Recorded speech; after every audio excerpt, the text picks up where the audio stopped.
The sound of tapping heels echoed down the marbled hallway of Blackwell Enterprises.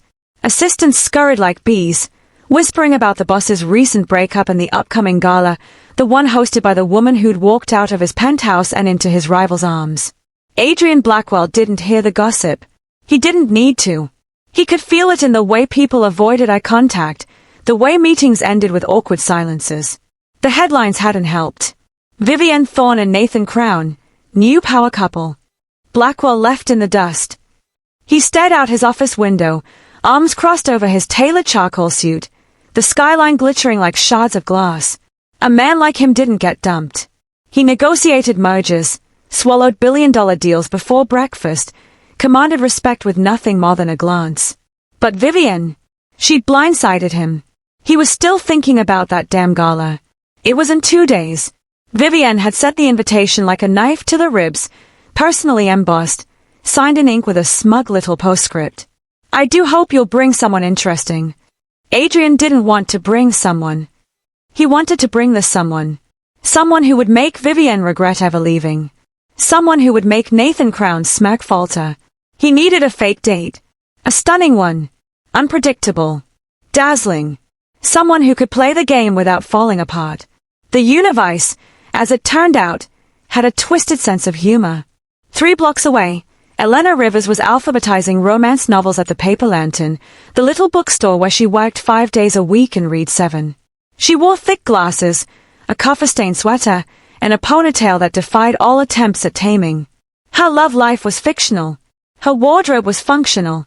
And her idea of glamour was a scented candle and a Jane Austen hardcover. She was halfway through a stack of return titles when the doorbell jingled. She looked up. The man who walked in didn't belong in a bookstore. He belonged on the cover of Forbes, or possibly a Bond movie. Impeccably dressed, 6 foot something, eyes like winter storms. Can I help you? She asked, trying not to sound like she'd just forgotten how to breathe. He didn't smile.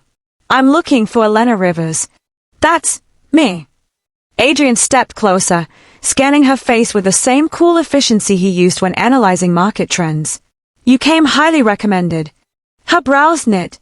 Recommended? For what? I'm not applying for anything. No, he said. But I'm offering something. She crossed her arms. Okay, this is weird. Did I win a secret contest or something? I need a date. She blinked. Excuse me. For a gala. This weekend. High profile. You be paid generously, provided wardrobe and transport. It's strictly professional. Elena looked around, half expecting a camera crew to pop out from behind the shelves. Is this a prank? Adrian's voice didn't waver. Do I look like someone who plays pranks? No. Then hear me out. He handed her a business card. Gold letters. Blackwell Enterprises. CEO. She stayed at it, then back at him. Wait, you Adrian Blackwell. Like, the Adrian Blackwell. Is there another? She sat down, mostly because her knees had decided to stop cooperating. Okay, let's pretend I'm not hallucinating. Why me? There are actual models and actresses who'd line up for this. Exactly. Everyone expects me to show up with someone perfect. Polished. Predictable. His eyes narrowed. I don't want predictable. Right, she said slowly. You want a sarcastic bookstore girl with a library card and exactly one fancy dress from her cousin's wedding. A flicker of amusement touched his lips, barely noticeable, but there. Something like that. Elena stayed at him.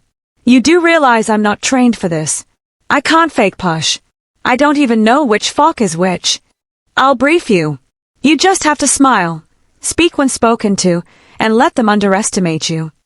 Why? Because Vivienne will be watching. Elena froze. Vivienne Thorne?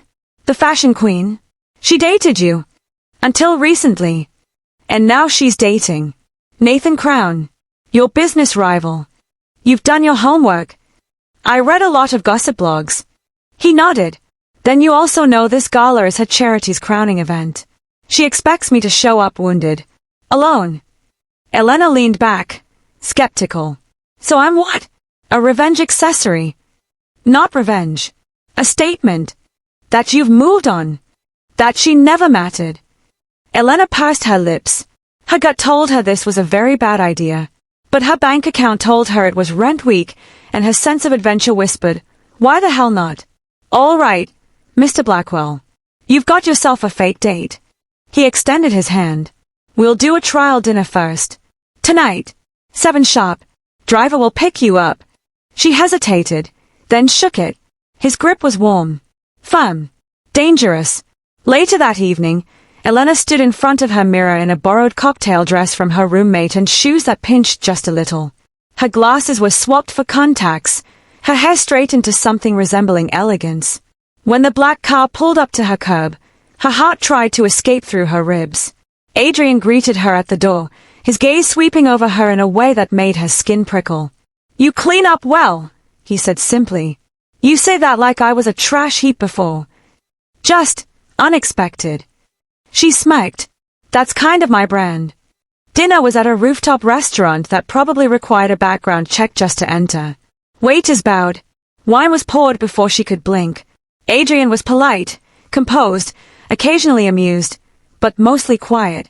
Until she said, You know this is insane, right? He looked up from his steak. Elaborate. You. Me. This whole fake date thing. It's the plot of a B-list rom-com. He quirked an eyebrow. And how do those usually end? With chaos. And kissing. Sometimes both. His smile was fleeting. Noted. As the night wore on, something unspoken started to simmer. A strange chemistry. Sharp, surprising, and undeniably real. And neither of them was ready for what that meant. Because sometimes, the best lies are the ones that get too close to the truth. The next morning, Elena awoke to a text from an unknown number. Adrian, your fitting is at 11. Driver will pick you up at 10:30. Don't be late. She stared at the message, bleary-eyed, and muttered, Right. I forgot I sold my soul to the devil in Armani. By 10:20, she was showered, caffeinated, and waiting on the curb outside her apartment building. A sleek black SUV rolled up exactly on time. She climbed in and was whisked away toward Fifth Avenue, passing department stores she usually only entered to use the restroom. The car stopped in front of a building she'd never dared to enter, Maison de la Croix. Inside, it was a cathedral of couture. Gold-trimmed mannequins stood like fashion deities, draped in silks and satins that looked like they cost more than her college education. A tall woman in red stilettos approached with the air of someone who could spot an off-the-rack dress from a mile away. Miss Rivers, she asked in a crisp French accent. I'm Sabine. Mr. Blackwell has arranged everything. Of course he has, Elena murmured. Sabine ushered her into a dressing room the size of her entire apartment. For the next 2 hours, Elena was pinned, measured, poked, prodded, and transformed. The final gown was a masterpiece. Midnight blue, off the shoulder, cinched at the waist with a thigh-high slit that made her gulp. It shimmered with every movement, like moonlight on water. Sabine stepped back and studied her handiwork. You are not what I expected. Neither is this week, Elena muttered. By that evening, Elena was back at Adrian's office, the gown carefully boxed and placed in the trunk of another luxury car. He was waiting with a file folder and his usual unreadable expression. We need to rehearse your backstory, he said, sliding the folder across his desk. This gala will be filled with people who sniff out lies for sport. She opened it to find a dossier on herself. Well, a fictional version of herself. Elena Rivers, daughter of a former ambassador, currently studying art history and fluent in 3 languages. You gave me a fake European boarding school education, she asked, amused.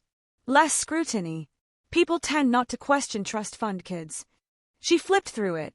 And what's our story? We met through mutual friends. Started dating quietly a month ago. You value your privacy. Oh, I do. He almost smiled. Desperately. Elena sat back. And what if someone starts grilling me on obscure Swiss schools or how to pronounce Chateau Margaux? Don't fake what you don't know. Just look at them like they're boring you and change the subject. You say that like it's easy. For someone like you, it is. She blinked. What does that mean? You're smart.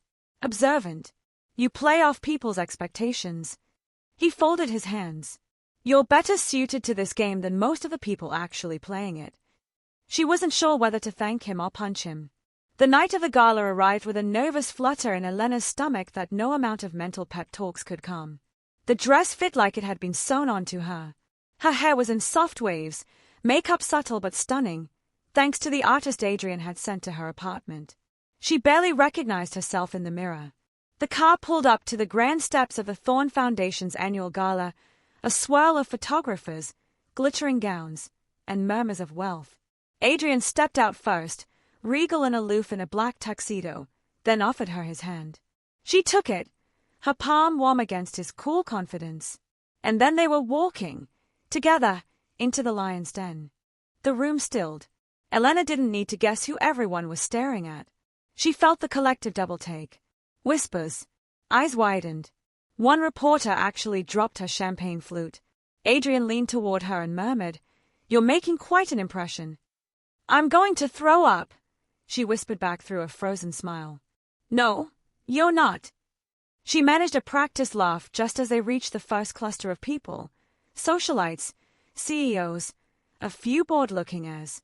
Adrian handled the introductions with ease, dropping her fabricated backstory like breadcrumbs. To her surprise, she kept up. Her nerves gave way to instinct. When one heiress asked what boarding school she'd attended, Elena smiled and said, "The kind with too much fencing and not enough food," and pivoted the conversation toward the Horsdovers. A diplomat's wife complimented her gown, and Elena replied, "It's amazing what a little industrial-strength tape can do," earning genuine laughter. And then the crowd parted. Vivienne Thorne stood at the edge of the marble floor, her figure statuesque in silver silk, lips curved in a smile that didn't touch her eyes. Beside her was Nathan Crown, all smug entitlement and sharkish charm. "Well, Adrian," Vivienne said, voice like poison wrapped in velvet, "I did say to bring someone interesting." Elena smiled sweetly. "Careful what you wish for." Vivienne's gaze swept over Elena, trying, and failing, to find a flaw. "I didn't realize Adrian was dating someone so unorthodox." "She's refreshing," Adrian said, placing a possessive hand on Elena's back. Unlike the usual society clones, Vivienne's nostrils flared just enough for Elena to notice. Nathan spoke next. "You're from the Rivers family, aren't you? Embassy circles." Elena nodded with faux politeness. "We overlapped in Monaco, I believe. You were still pretending to understand Rothko back then." Adrian choked on his champagne. Vivienne's smile faltered. Checkmate. As the night wore on, Adrian and Elena moved through the room like a practice couple. She surprised even herself, improvising, charming, slipping into the role like it was second nature. Every time she felt her confidence wobble, Adrian's steady presence grounded her. But something strange started to happen. He laughed at her jokes. Real laughter, not the polite nod of social survival. She noticed the way his eyes softened when he looked at her. The way his hand lingered just a second longer at the small of her back. The way he stepped slightly in front of her when a drunken ace stumbled too close. And beneath the polished act, something real flickered. When the string quartet slowed, Adrian leaned down and whispered, "Dance with me." "I haven't danced since prom," she replied. "Then I'll lead." And he did. They glided across the floor, his hand firm at her waist, her heart hammering in her chest. She didn't trip. She didn't falter. The room blurred. It was just the two of them. Later, outside under a canopy of stars, Elena let out a breath she hadn't realized she'd been holding. "I think I survived," she murmured. Adrian handed her a glass of champagne. "You didn't just survive. You conquered." She laughed. "Do I get a medal?" He tilted his head. "I'll settle for another dance." She hesitated. "Is this still part of the job?" A pause. "No," he said softly. "Not anymore." And just like that, the line between fake and real dissolved completely. Elena barely slept that night. Every time she closed her eyes, she saw Adrian's face, so close during their dance, so unreadably intense as he whispered, "Not anymore." She didn't know if it was a confession or a slip of the mask he wore so well. And worst of all, she didn't know what she wanted it to be. The morning after the gala, social media exploded. Elena Rivers trended for 12 hours straight. At Society Watch. Who is this mystery woman on Adrian Blackwell's arm last night? Where has she been hiding? At Thorn Tea. Vivian's face when Elena Rivers outcharmed the room? Priceless. At Fashion Fangs. That midnight blue Delacroix. A serve. Give her the crown. Elena groaned and tossed her phone under a pillow. The text had already started. Mum. You were on the news. The news. Is this real? Sasha. Roommate. You broke the internet. You're buying wine tonight. But her thoughts kept cycling back to Adrian. He hadn't called. Or texted. Was it part of the plan? Had their contract expired the second the gala ended? And why did that thought sting more than it should? By afternoon, her questions were answered. Another black car. Another summons. This time, to the top floor of Blackwell Enterprises. Adrian was waiting in his private suite, modern, luxurious, and sterile. A glass sculpture twisted in the corner. A decanter of whiskey on the bar. Floor-to-ceiling windows watched the city like indifferent eyes. You wanted to see me? She asked, stepping inside. He looked up from his laptop, jaw tight. Yes. Sit down. She raised an eyebrow. Everything okay? No, he closed the laptop. There's a problem. That's never good. Adrian didn't flinch. Someone is digging. Elena blinked. Digging. Into your past. Your real one. Oh. She crossed her arms, suddenly self-conscious. Because I'm not some heiress with a Swiss diploma. Because someone wants you exposed. Vivian, she guessed. He didn't confirm it. Didn't need to. Adrian walked toward her, voice quieter now. They found out you work at a bookstore. They are sitting on it for now, waiting for the right moment to humiliate you. The thought turned Elena's blood cold. So what? You want to cut ties before it blows up, she said, forcing a brittle smile. Damage control. No, Adrian said, and this time there was something raw in his voice. I want to fix it. She blinked. Fix it. I'm going to tell them the truth. Part of it. That I met you by chance. That I fell for you anyway.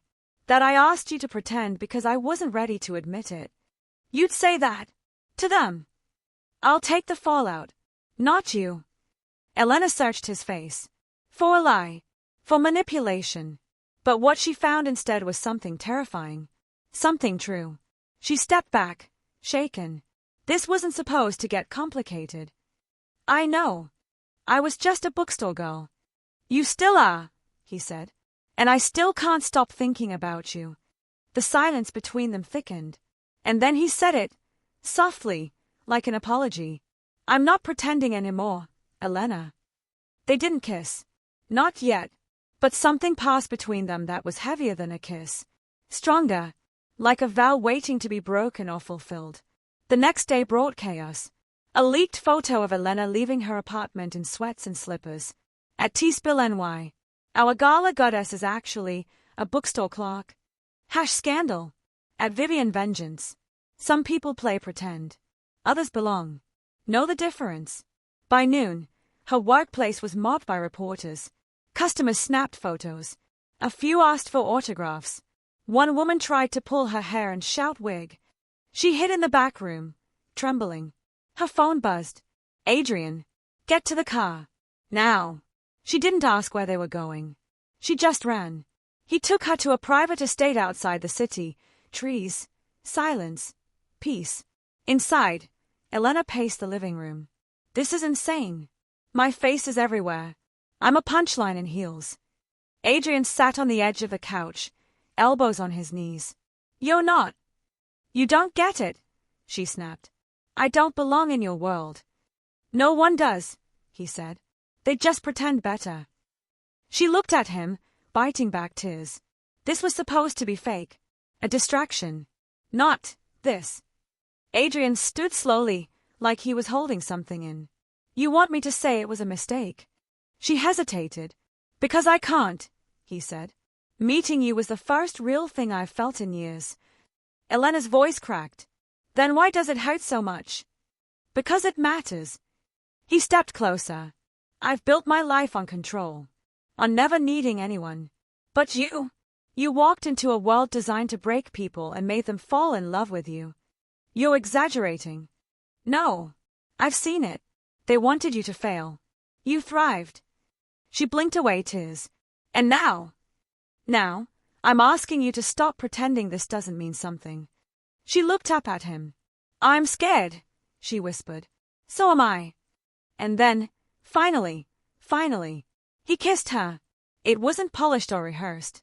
It wasn't a gala-worthy photo op. It was soft, messy, real. Like everything that had happened between them from the start, the kiss changed everything. Not in a fairy tale way, but in the kind of way that made Elena sit bolt upright in the middle of the night, her heart pounding with both joy and panic. Because the moment it ended, the real world, full of consequences, media storms, and brutal judgment, came crashing back in. In the morning, the headlines were worse. At Gossip Gala, fake love. Adrian Blackwell's girlfriend is a hired companion. At Power Plays, sources confirm Elena Rivers is not from an elite background. Blackwell's PR disaster continues. At Vivienne Watch, integrity matters, says Vivienne Thorne in new statement. Subtle shade. Elena scrolled in silence. Her stomach churned. She wasn't ashamed of who she was, but being reduced to a headline, a smear campaign, a prop, felt like being flayed open in public. And the worst part, she didn't know if Adrian could fix this, or if he should. That afternoon, Adrian called an emergency press conference. He stood at the podium in a navy suit, his face harder than usual, voice clipped but clear. Elena Rivers is not a socialite. She's not from old money. And she didn't deceive anyone. The room buzzed. Adrian continued. She didn't ask to be part of this world. I pulled her into it. I asked her to accompany me for one evening, to shield myself from someone who has used intimacy as a weapon. Cameras clicked furiously. Everything beyond that night, that was real. And if my reputation suffers for that, so be it. But leave her out of it.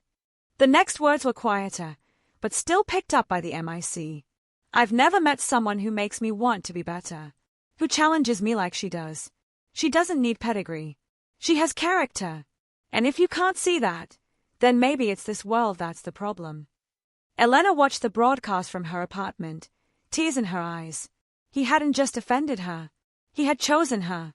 But not everyone was satisfied. Vivienne called for a private meeting. Adrian wanted to cancel it, but Elena insisted on going. She wants a confrontation, Elena said. Let's give her one. They met at an upscale tea room, as neutral ground as possible. Vivienne arrived in a pristine ivory suit, all sharp edges and designer spite. She sipped her tea and said sweetly, Well, you certainly know how to make a scene. Elena didn't blink. So do you? You just prefer quieter knives. Vivienne gave a slow, venomous smile. Do you truly think Adrian's affection for you is sustainable? That you're anything more than novelty? Elena leaned forward. I think you're scared. Vivienne stiffened. Because for the first time, his was someone who doesn't play by your rules, who doesn't need your approval or your money. Someone real. Vivienne's smile cracked. Elena stood. I was never trying to replace you. But I think it bothers you that I didn't need to. She left the table without waiting for a reply. Outside, Adrian was waiting. I told you I should have come in, he said. Elena shrugged. She wanted to see if I'd break. I didn't. Adrian looked at her like she'd just won a war. You are, without question, the most dangerous woman I've ever met. She grinned. That's the nicest thing you've said to me. A few days passed. The media frenzy began to cool. Public opinion shifted. People admired Elena's refusal to bow. Some even called her a symbol of authenticity in a world obsessed with status. She received job offers, podcast invites, interview requests, all of which she ignored. She didn't want fame. She just wanted peace. And maybe, Adrian. One night, back at the estate, they sat on the balcony, watching the stars in silence. I've been thinking, Elena said, about what happens next. Adrian tensed. Do you want out?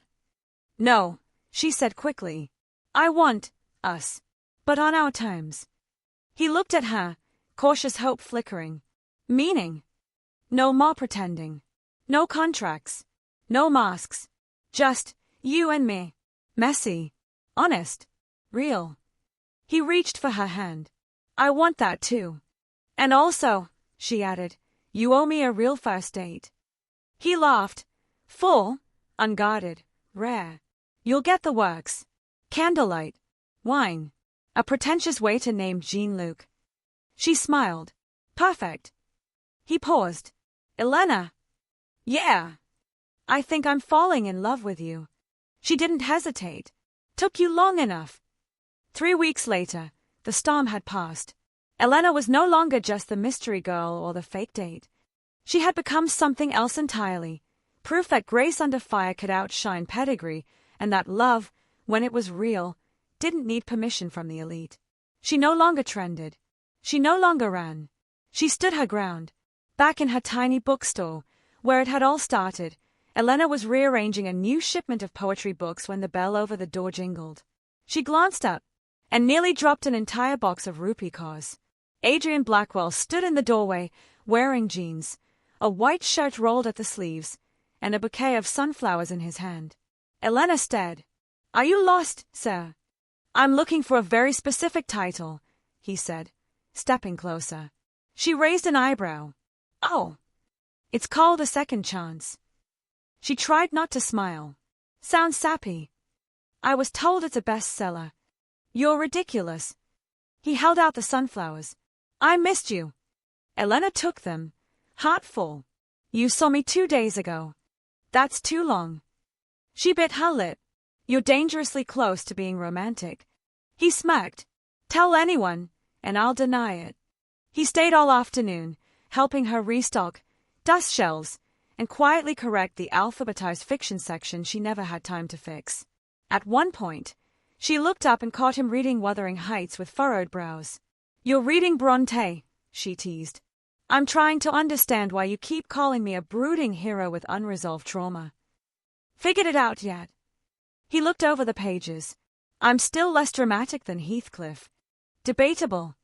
That weekend, Adrian invited her to his world, but this time, on her terms. No gala. No press. Just a quiet, elegant dinner hosted by a few of his close colleagues, people who had once raised their brows at her, but now looked genuinely eager to see her again. And Elena, she wasn't playing a part anymore. She was herself, clever, charming, dry-witted, and so clearly real in a room full of facades. At one point, someone asked, So, Elena, what do you plan to do now? You've got options, clearly. She paused, and for the first time, she gave an answer that wasn't for show. I'm going to open a second bookstore, with a little cafe attached, maybe a podcast corner, and maybe a book club that doesn't talk about the book at all. Laughter. Adrian looked at her like she'd just solved an equation no one else could. Later that night, back at his apartment, she stood on the balcony again, the same place where he'd first kissed her. She turned to him. You really mean it? About all of this? He nodded. I'd burn down boardrooms for you. Please don't, she said. Insurance paperwork is a nightmare. He chuckled and pulled her closer. Then let's just build something instead. You? Building something without a blueprint? She asked. I've got the only blueprint I need. She raised a brow. What's that? He kissed her temple. You. 1 year later, the gala returned. Bigger than ever. This time, Elena arrived not as a mystery date, or a fabricated +1, or the girl everyone underestimated. She arrived on Adrian's arm, yes, but as his partner, in every sense. She was introduced not just as a guest, but as the new co-founder of the Veritas Foundation, a literacy initiative launched by Adrian in her name. The room buzzed, but no one whispered. They watched, because Elena Rivers didn't just belong. She had arrived. As they stepped onto the dance floor, he leaned down and said, Everyone's staring again. She smiled. Let them. And when they danced, it wasn't for show. It wasn't pretend. It wasn't strategic. It was just two people in love, one who used to rule the boardroom, and one who used to hide behind a counter. Both finally free. Both finally home.